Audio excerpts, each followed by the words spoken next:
तेव्हापासून एवढं स्थिर सरकार महाराष्ट्राला कधी मिळालं नव्हतं. 91-90च्या वेळेस पण अपक्षांचा पाठिंबा घ्यावा लागला, तेव्हा ते सरकार 5 वर्ष चाललं. त्याच्यात पण मध्ये आधी काही ना काही प्रश्न निर्माण व्हायचे. 95ला तर अनेक अपक्षांचं सहकार्य घेऊन युतीचं सरकार आलं. त्याही वेळेस असं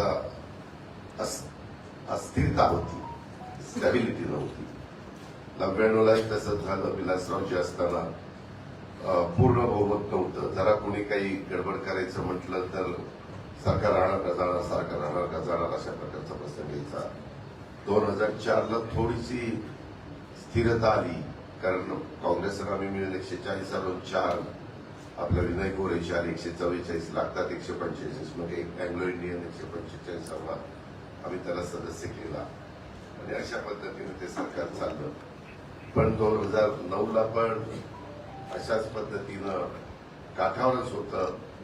2014ला देवेंद्रजींचं आलं, तेव्हाही त्यांनी शिवसेनेच्या मदतीनं ते सरकार 5 वर्ष चालवलं आणि ह्या मागच्या 5 वर्षातला इतिहास सगळा आपल्या सगळ्यांच्या समोर. त्यावेळेस महाराष्ट्राच्या निर्मितीला कालच्या 1 मेला 65 वर्ष पूर्ण झाली आणि त्या 65 वर्षाच्या इतिहासामध्ये 238 आमदारांचा पाठिंबा असणारे महायुतीचं सरकार, विरोधक 50च आहेत. आता किती कमी असू नये ते जास्त असतो. शेवटी त्यांना त्यांचा मान सन्मान ठेवला पाहिजे. त्यांची काही भूमिका असेल ती राज्याच्या भल्याची असेल तर ती आम्ही राज्यकर्त्यांनी ऐकून घेतली पाहिजे. ही आपली महाराष्ट्राची संस्कृती आहे. स्वर्गीय यशवंतराव चव्हाण साहेबांनी सुसंस्कृत महाराष्ट्रामध्ये कसं वागलं पाहिजे, बोललं पाहिजे, चाललं पाहिजे, निर्णय घेतले पाहिजे, भेदभाव केला नाही पाहिजे, बेरजेचं राजकारण कसं केलं पाहिजे ते शिकवलं आणि त्या सगळ्या गोष्टींचा आपल्याला निश्चितपणे एक आदर आहे. त्यांच्याबद्दल आपल्याला सन्मान आहे. सगळं काही आहे. आज इथं बोलत असताना मला थोडंसं काही घटना घडत असतात. सुखदुःखामध्ये आपण एकमेकाला भेटत असतो, सांत्वन करत असतो, आधार देत असतो. माझा सहकारी 3 टर्म आमदार असलेला संग्रामचे वडील, तेही आमदार होते, एमएलसी होते, लोकप्रिय होते.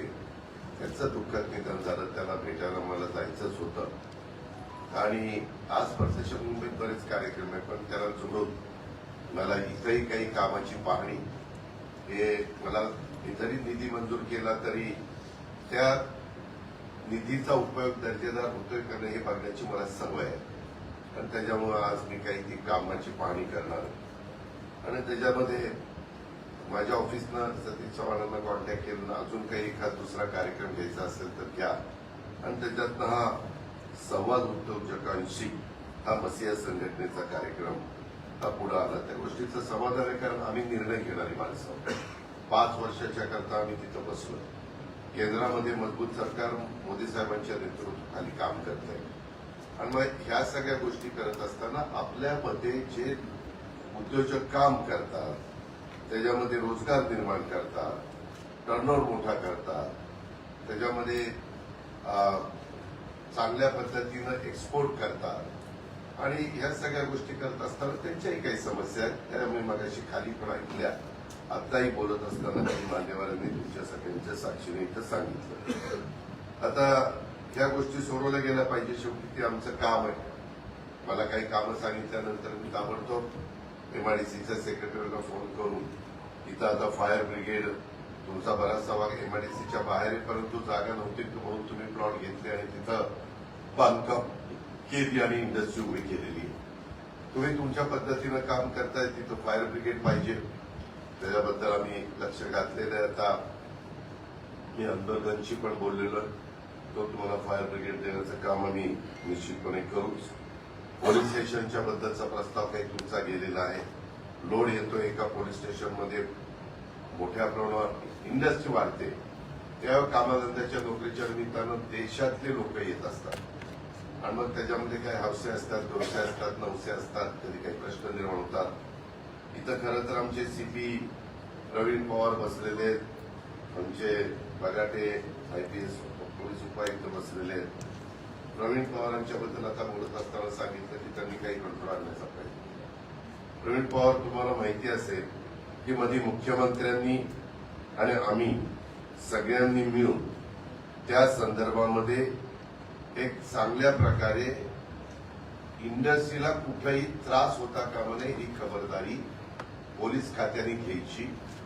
जर कोणी गुंडगिरी, दादागिरी, दहशत, काही वेगवेगळ्या प्रकारे खंडण्या मागत असेल तर त्याला मकोका लावायला देखील मागं पुढं बघायचं नाही. 4 केसेस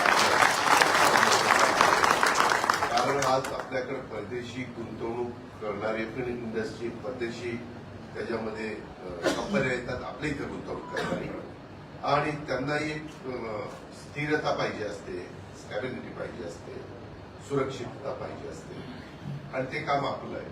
आणि त्याच्यावर कुठल्याही राजकीय दबावाला अजिबात तुम्ही घाबरू नका.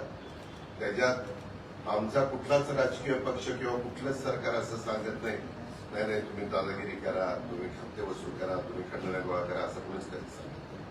आणि याबद्दलचे देवेंद्रजींचे मतं फार स्पष्ट आहे. ते राज्याचे प्रमुख आहे. माझी मतं स्पष्ट आहेत. तुम्हाला अनेकदा तुमच्या वडील पण माझ्याबरोबर काम करत होते, आम्ही त्यांच्याबरोबर काम केलेले रामरावजींच्या बरोबर, आणि त्याच्यावर त्या सगळ्या गोष्टी मी ज्यावेळेस अधिकाऱ्यांच्याकडनं काम करून घेतो त्यावेळेस राजकीय हस्तक्षेप होऊन देत नाही. आणि म्हणून हे जर कोणाचं काही चालू असेल तर ते जिथल्या तिथं त्याचा बंदोबस्त झाला पाहिजे, हे मी प्रवीण आमच्या पवारांना निश्चितपणे त्या ठिकाणी सांगेन.